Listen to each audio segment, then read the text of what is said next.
We economic hitmen really have been the ones responsible for creating this first truly global empire. And we work many different ways.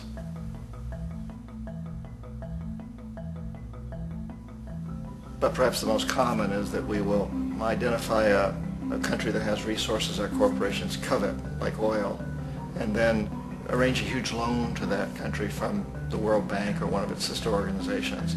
But the money never actually goes to the country. Instead, it goes to our big corporations to build infrastructure projects in that country, power plants, industrial parks, ports, things that benefit a few rich people in that country, in addition to our corporations, but really don't help the majority of the people at all. However, those people, the whole country is left holding a huge debt.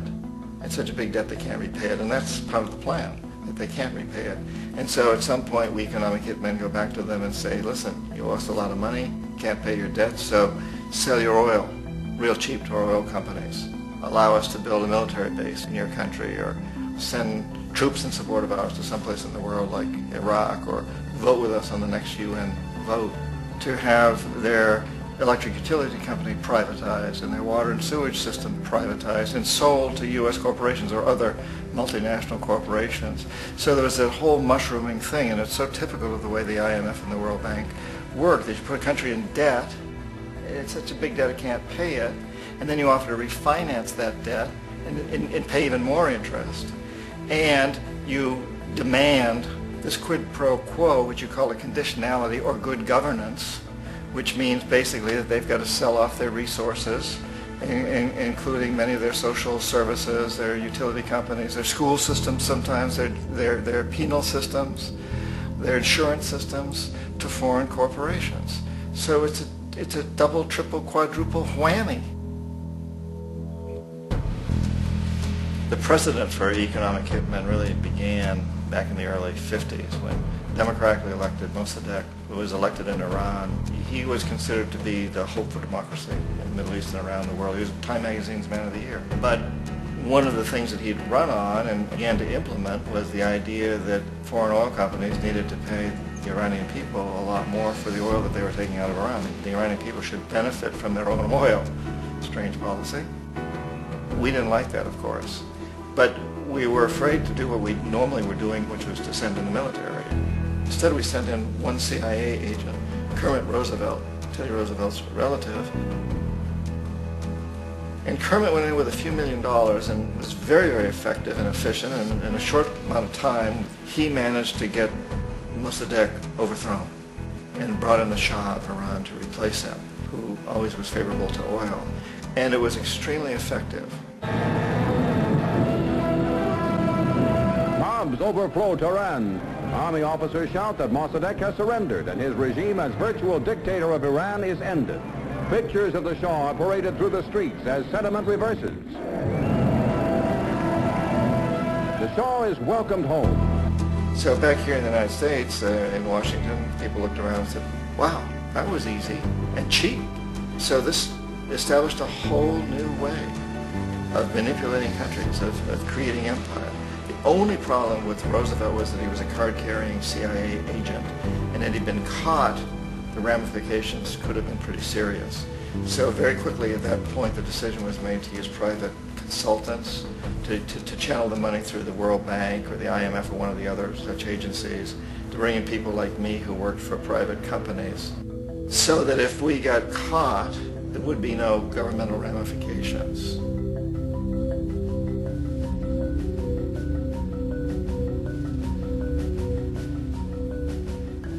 When Arbenz became president of Guatemala, the country was very much under the thumbs of United Fruit Company, the big international corporations. And Arbenz ran on this ticket that says, you know, we want to get the land back to the people. And once he took power, he was implementing policies that would do exactly that, give land rights back to the people. United Fruit didn't like that very much. And so they hired a public relations firm, launched a huge campaign in the United States to convince the United States people, the citizens of the United States, and the press of the United States, and the Congress of the United States, that Arbenz was a Soviet puppet, and that if we allowed him to stay in power, the Soviets would have a foothold in this hemisphere. And that, at that point in time, was a huge fear on everybody's mind, the Red Terror, the Communist Terror. And so, to make a long story short, Out of this public relations campaign came a commitment on the part of the CIA and the military to take this man out. And in fact we did. We sent in planes, we sent in soldiers, we sent in jackals, we sent everything in to take him out, and did take him out. And as soon as he was removed from office, the new guy that took over after him basically reinstated everything to the big international corporations, including United Fruit.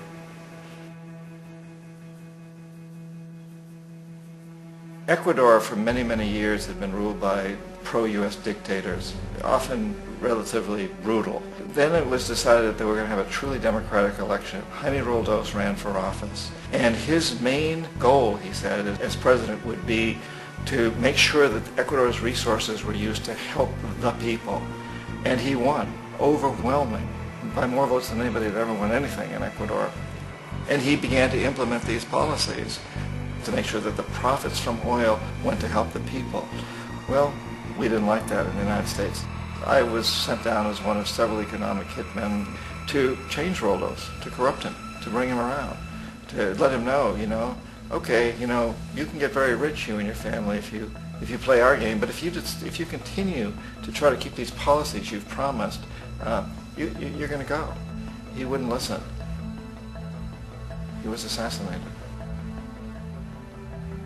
As soon as the plane crashed, the whole area was cordoned off. The only people allowed in were U.S. military from a nearby base and some of the Ecuadorian military. When an investigation was launched, two of the key witnesses died in car accidents before they had a chance to testify. A lot of very, very strange things that went on around the assassination of Jaime Roldos. I, like most people who've really looked at this case, had absolutely no doubt that it was an assassination. And of course, in my position as an economic hitman, I was always expecting something to happen to Jaime, whether it be a coup or assassination, I wasn't sure, but that he would be taken down because he was not being corrupted. He would not allow himself to be corrupted the way we wanted to corrupt him.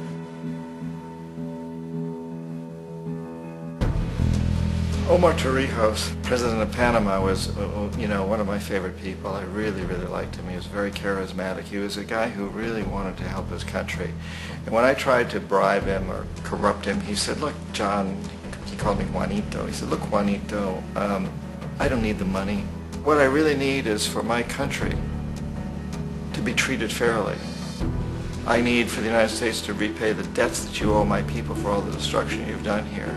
I need to be in a position where I can help other Latin American countries win their independence and be free of this terrible presence from the north that you people are exploiting us so badly. I need to have the Panama Canal back in the hands of the Panamanian people. That's what I want. And so, leave me alone. Don't try to bribe me. It was 1981, and in May, Jaime Roldos was assassinated. And Omar was very aware of this. Torrijos got his family together and he said, I'm probably next, but it's okay because I've done what I came here to do. I've renegotiated the canal. The canal will now be in our hands. He just finished negotiating the treaty with Jimmy Carter. In June of that same year, just a couple of months later, he also went down in an airplane crash, which there's no question was executed by CIA-sponsored jackals. Tremendous amount of evidence that one of Torrijos' security guards handed him at the last moment as he was getting on the plane a tape recorder, a small tape recorder that contained a bomb.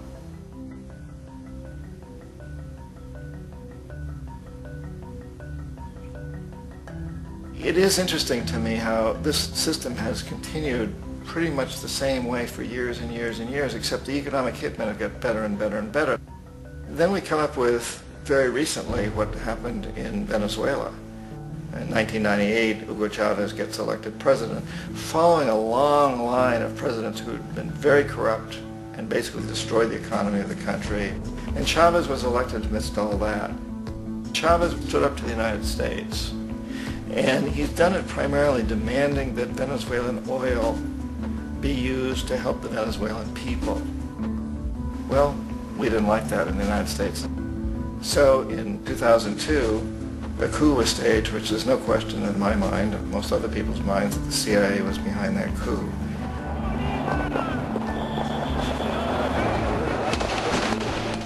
The way that that coup was fomented was very reflective of what Kermit Roosevelt had done in Iran, of paying people to go out into the streets to riot, to protest, to say this Chavez is very unpopular.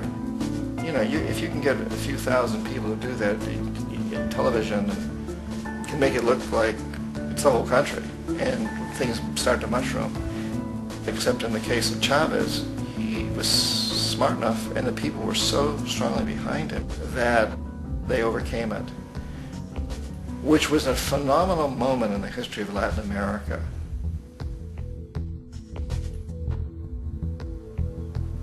Iraq actually is a perfect example of the way the whole system works. So we economic hitmen are the first line of defense. We go in and we try to corrupt governments and get them to accept these huge loans, which we then use as leverage to basically own them. If we fail, as I failed in Panama with Omar Torrijos and in Ecuador with Jaime Roldos, men who refused to be corrupted, then the second line of defense is we send in the jackals. And the jackals either overthrow governments or they assassinate. And once that happens and a new government comes in, boy, it's going to toe the line because the new president knows what will happen if he doesn't. In the case of Iraq, both of those things failed. Economic hitmen were not able to get through to Saddam Hussein. We tried very hard. We tried to get him to accept a deal very similar to what the House of Saud had accepted in Saudi Arabia, but he wouldn't accept it. And so the jackals went in to take him out. They couldn't do it. His security was very good. After all, he had one time worked for the CIA. He'd been hired to assassinate a former president of Iraq and failed, but he knew the system. So in '91 we send in the troops and we take out the Iraqi military. So we assume at that point that Saddam Hussein is going to come around. We could have taken him out, of course, at that time, but we didn't want to. He's the kind of strong man we like. He controls his people. We thought he could control the Kurds and keep the Iranians in their border and keep pumping oil for us. And that once we took out his military, now he's going to come around. So the economic hitmen go back in the 90s without success. If they'd had success, he'd still be running the country. We'd be selling him all the fighter jets he wants and everything else he wants. But they couldn't. They didn't have success. The jackals couldn't take him out again. So we sent the military in once again, and this time we did the complete job and took him out, and in the process created for ourselves some very, very lucrative construction deals. We had to reconstruct a country that we'd essentially destroyed, which is a pretty good deal if you own construction companies, big ones. So, you know, Iraq shows the three stages. The economic hitmen failed there, the jackals failed there, and as a final measure, the military goes in. And in that way, we've really created an empire, but we've done it very, very subtly. It's clandestine. All the empires of the past were built on the military, and everybody knew they were building them. So the British knew they were building them, the French, the Germans, the Romans, the Greeks, and they were proud of it. And they always had some excuse, like spreading civilization, spreading some religion, something like that. But they knew they were doing it. We don't. The majority of the people in the United States have no idea that we're living off the benefits of a clandestine empire, that today there's more slavery in the world than ever before. And then you have to ask yourself, well, if it's an empire, then who's the emperor? Obviously, our presidents of the United States are not emperors. An emperor is someone who's not elected, doesn't serve a limited term, and doesn't report to anyone, essentially. So you can't classify our presidents that way. But we do have what I consider to be the equivalent of the emperor, and it's what I call the corporatocracy.